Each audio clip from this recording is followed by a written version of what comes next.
Venter is a political analyst at the Northwest University's Business School in Potchefstroom, and he joins us via Skype. Prof, thank you so much for joining us. Now, what do you make of the issue of land expropriation without compensation? Having me, of course, it's a very, very emotional point, and I think government ended up with expropriation without compensation as part of a Zuma pushback during the conference. And now in Parliament, I think the opposition parties are showing the complex nature of this policy, which, of course, the ANC will have to do something about before the election next year. How do you think the imbalance in land ownership should be addressed?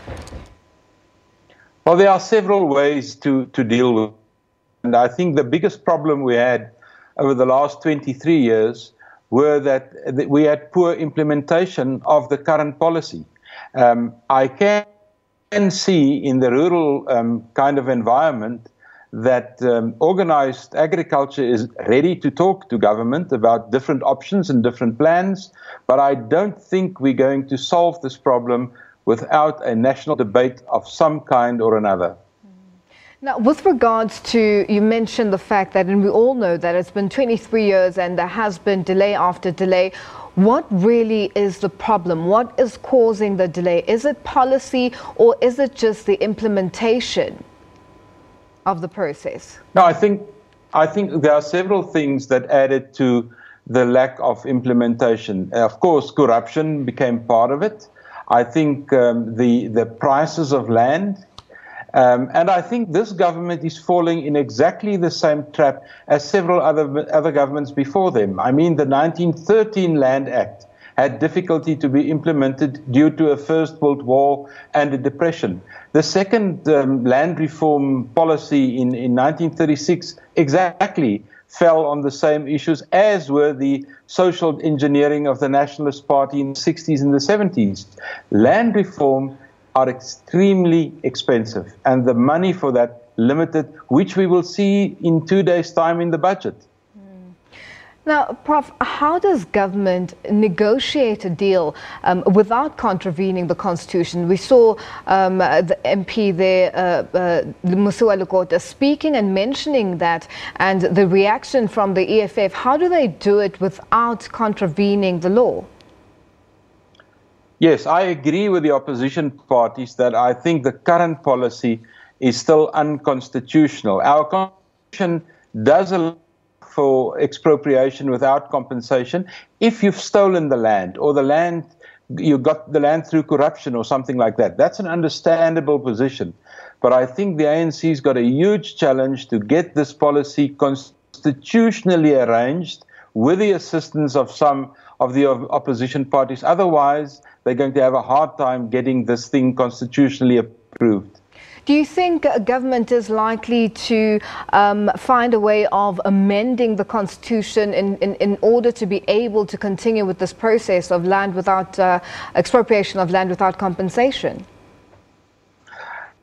I wouldn't go to the Constitution in the first place. I would do what the President in his State of the Nation address, and having a summit around this and talking to the different stakeholders and see if there are ways and means to get around this and doing things. Because the biggest pressure on land currently are the land surrounding huge urban areas, towns, larger dorpies, as it's called in the Northwest.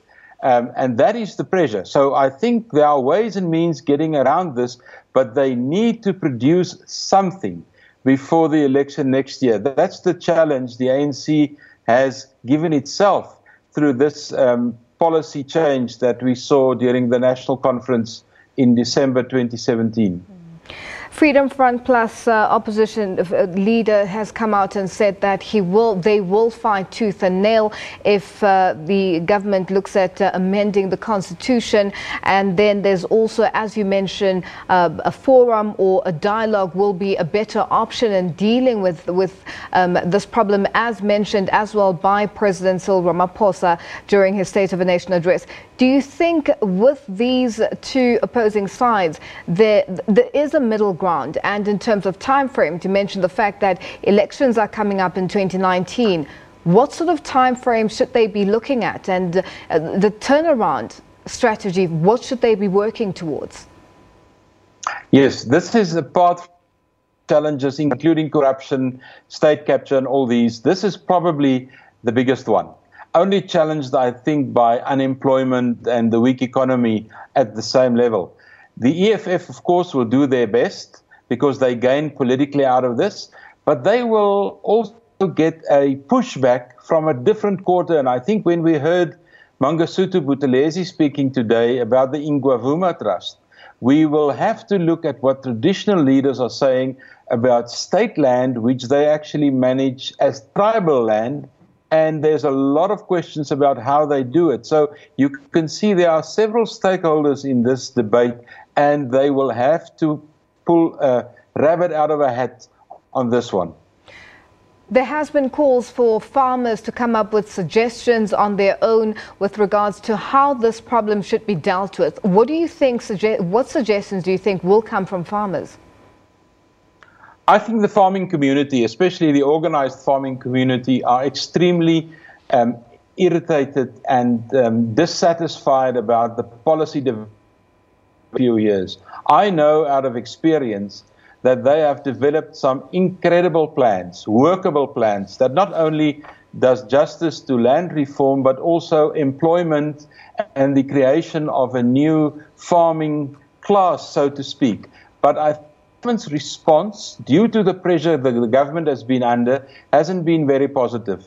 I think for government going to the organized farming industry as such, they will get fertile ground to get solutions. The farmers have worked very hard behind the scenes, and there are several plans that they're currently looking at. Professor Venter, thank you so much for joining us. Unfortunately, we have run out of time. That was a political analyst, Professor Theo Venter, and he was joining us via Skype.